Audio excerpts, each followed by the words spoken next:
కొంచెం మీరు చిన్న చిన్నగా వేసుకున్నారనుకోండి అతుక్కోకుండా లూజ్గా వచ్చేస్తాయి. ఇప్పుడు స్టవ్ ఆన్ చేసేద్దాం. ఇవి అన్నీ దీంట్లో వేసేసుకుందాం.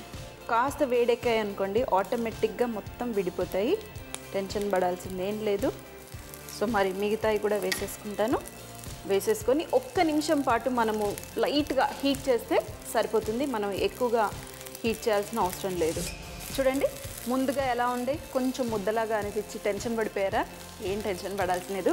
ఆటోమేటిక్గా వేడి ఎక్కిందంటే ఈజీగా విడిపోతాయి. చూస్తే సేమియా ఉప్మాలాగా ఉంది కదా, కానీ ఇది మనం ఫ్రెష్గా ఇంట్లో సేమియా అంటే మన బియ్య పిండితో సేమియాలు చేసుకుని ఇడియాపం అంటారు దీన్ని కేరళలో.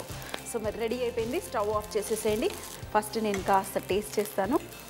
ఆ తర్వాత ఇందులో మీరు పల్లీలు అలాగే క్యాషూ నట్స్ అంటే కాజులు అన్నీ కొంచెం కావాలంటే స్వీట్నెస్ కోసము కిస్మిస్ అన్నీ వేసుకున్నా కూడా ఇంకా టేస్ట్.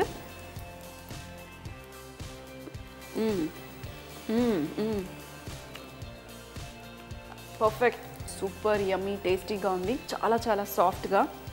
ఇప్పుడు మనం సర్వ్ చేయటమే. ఎక్కువగా పప్పులు నేను వేసుకుంటాను, ఎందుకంటే నాకు పప్పులు ప్రతి ఒక్క బైట్లో తగలటం చాలా ఇష్టం. వేసుకొని చూడండి మన శనగపప్పు ఎంతగా కనిపిస్తుందో. మరి కాస్త చల్లారింది.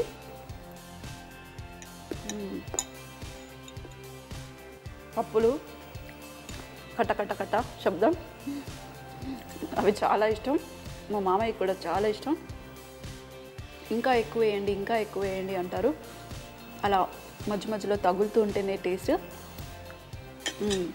మరి మిర్చీలు మాత్రాన అస్సలు వదలను.